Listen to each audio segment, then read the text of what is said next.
Olá, meu amigo e minha amiga, sejam bem-vindos a mais um Portal do José. Hoje para mais um encontro nesse começo de domingo, em que normalmente eu faço uma resenha dos temas que são pautados pelos principais veículos de comunicação impressos aqui no nosso país.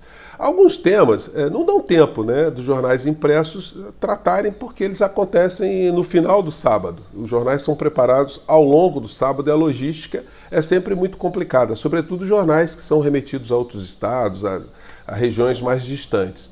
Portanto, hoje os veículos de comunicação conseguiram ainda tratar, da maneira como foi possível, do conflito entre Irã e Israel e as preocupações que as movimentações acarretaram ontem.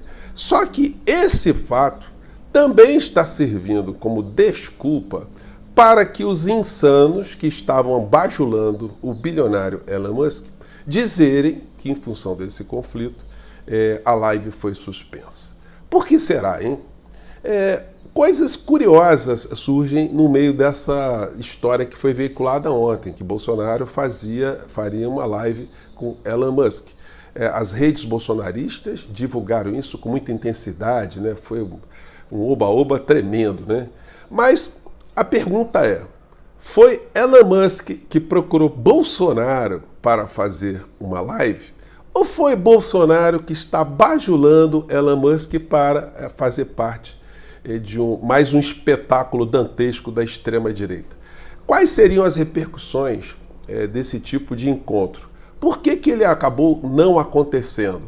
Será que o Elon Musk está tão preocupado assim em cancelar afazeres e organizar agenda para dar entrevista para Jair Bolsonaro? Bom, vou conversar com vocês sobre essa questão e sobre outras que estão acontecendo também, e sobre um editorial hoje da Folha de São Paulo, que eu selecionei aqui para conversar com vocês, que está no meio desse contexto todo.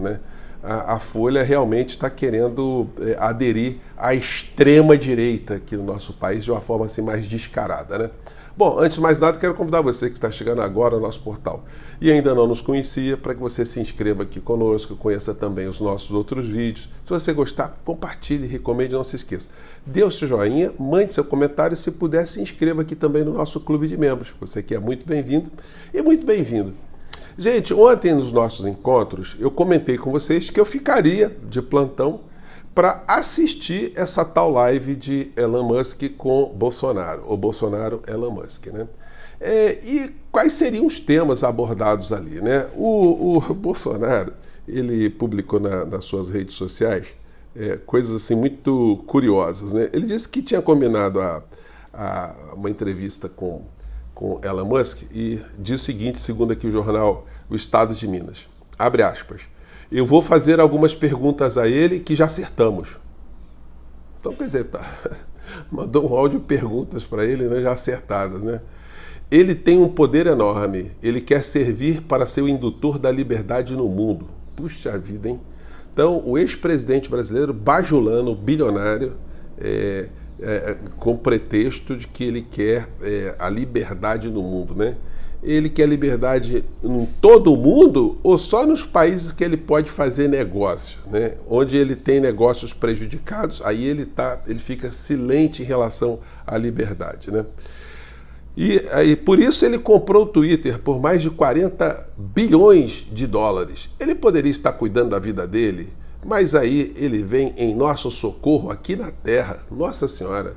Não é por outra razão que o ministro Alexandre de Moraes chamou, de uma forma bem implícita, o senhor Elon Musk de alienígena, Vai ver que é isso, é um alienígena que está vindo aqui para a Terra para salvar a extrema-direita ou o bolsonarismo, A entrevista com Elon Musk foi anunciada em um contexto de tensão envolvendo empresários e as autoridades judiciais brasileiras, em especial o ministro Alexandre de Moraes. Obviamente, esse encontro, ele não teria nada de positivo para a figura do inelegível em meio a tantas situações que ele tem que responder, Ontem, inclusive, ele recebeu a notícia que a Polícia Federal está indo para os Estados Unidos para pegar as provas que a Polícia Federal dos Estados Unidos já reuniu e irá compartilhar com a Polícia Federal do nosso país. E isso é a comprovação de crimes que levam até a cadeia. Então, eles estão tentando, os extremistas de direita, criar um ambiente para constranger o Supremo Tribunal Federal. E aí vem várias situações, né, como essa que pegaram agora de colocar o Supremo Tribunal Federal como uma espécie de ícone de uma suposta ditadura que o Brasil estaria vivendo. E aí, nesse contexto, a gente pega esse editorial aqui da Folha de São Paulo de hoje, né, com esse texto aqui.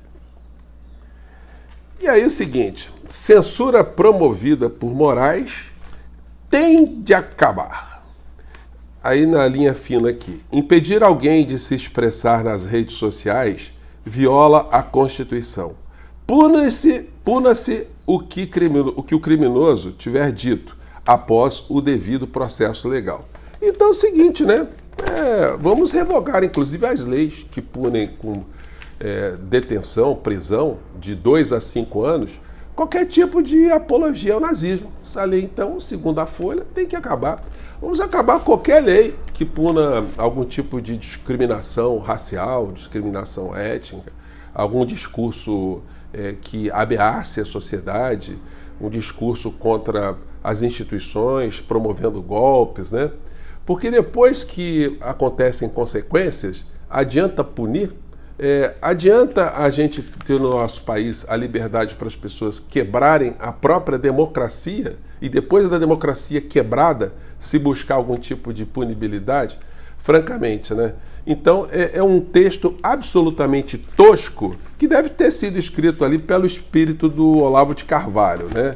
Em dado momento eles dizem aqui, escapa qual seja o motivo para sustentar os silenciamentos que violam um direito fundamental. Alexandre de Moraes tem, no mínimo, o dever de publicar todas as decisões que o levaram a exercer esse poder extraordinário.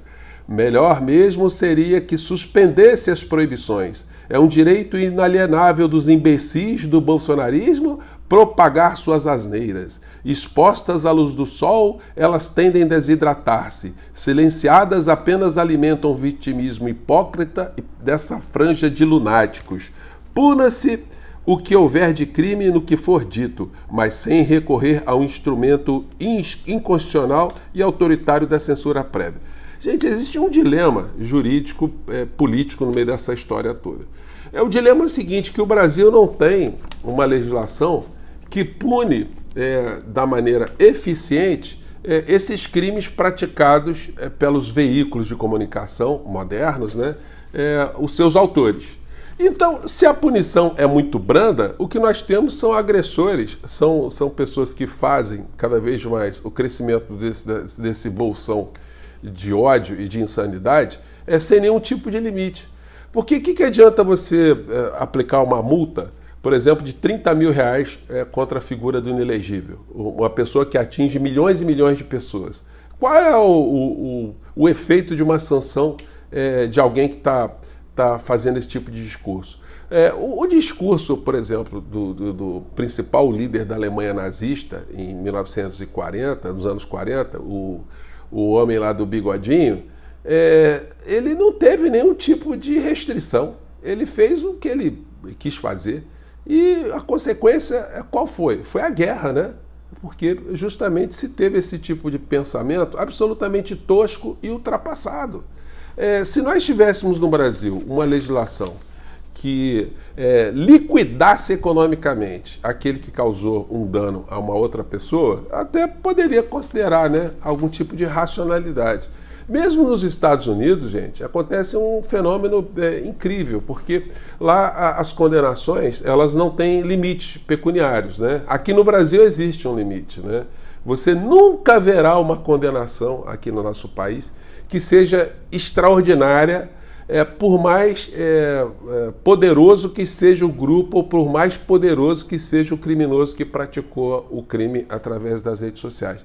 Então eles se sentem absolutamente confortáveis. É como o cara que tem um carro muito possante, um carro muito poderoso, um carro que vale milhões de reais ou milhões de dólares, né?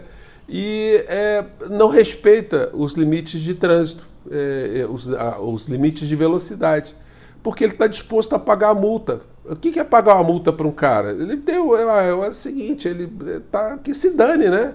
E se ele bater em alguém, matar uma pessoa, ele sabe que a legislação também vai considerar aquilo como um homicídio culposo, né? E os homicídios culposos jamais remetem uma pessoa para a cadeia. Então ele paga ali um salário mínimo para a família da vítima, não é? E segue feliz da vida, compra um outro veículo, um veículo melhor ainda, e esquece o assunto e vida que segue. Esse sistema, evidentemente, não pode ser considerado um sistema justo no meio dessa história toda, né? E quando a gente une todas essas pontas, a gente vê que nós temos muitas coisas a fazer no nosso país no combate a esse extremismo, a essa situação toda que está acontecendo aqui no Brasil. Você, certamente, que é de uma geração próxima da minha, você certamente conviveu com pessoas que votavam na direita e nunca acontecia absolutamente nada. Você, às vezes, queria, conversando casualmente com a pessoa, né? A pessoa dizia, olha, eu vou votar em fulano, né? Mas isso não gerava uma cisânia familiar, isso não gerava briga de um cara chegar a entrar no aniversário do outro e dar tiro. Acontece que o extremismo que veio com esse discurso que a Folha de São Paulo aqui está dizendo que é normal se pregar, fez uma cisânia muito forte na sociedade brasileira. Justamente por não haver freios, por não haver nenhum tipo de sanção. Então, isso a gente tem que ter um tratamento mais duro mesmo. Não dá para ter esse tipo de liberalismo, né? O ministro Alexandre de Moraes está sendo aqui identificado como ícone no meio dessa história, porque de fato ele é o relator desse grande abacaxi. Podia ter caído na mão de uma outra pessoa. Se caísse na mão de um Augusto Aras, por exemplo, a Folha de São Paulo hoje estaria fechada, né? O bolsonarismo estaria no poder. Eu não estaria aqui com vocês, você não teria o que assistir nas redes sociais, porque todas as pessoas com perfil próximo aqui do nosso já estariam banidas há muito tempo. Então, essa situação toda, esse ridículo que passou o Bolsonaro ontem, eu tenho certeza absoluta que não teve live, não foi porque ele está preocupado com o conflito de Israel com o Irã, não. A coisa ali foi porque o bilionário tem mais o que fazer. Quando ele olha assim o perfil das criaturas, ele fala assim, eu vou conversar o que com o Bolsonaro? Sobre o que Elon Musk tem a ganhar conversando com o Bolsonaro? E Bolsonaro, nessa linha que ele está, nesse perigo que ele está, se ele fala alguma besteira, ele se complicaria, aquilo serviria com mais elementos de prova. O que ele iria conversar sobre amenidades, que não tem nada a ver?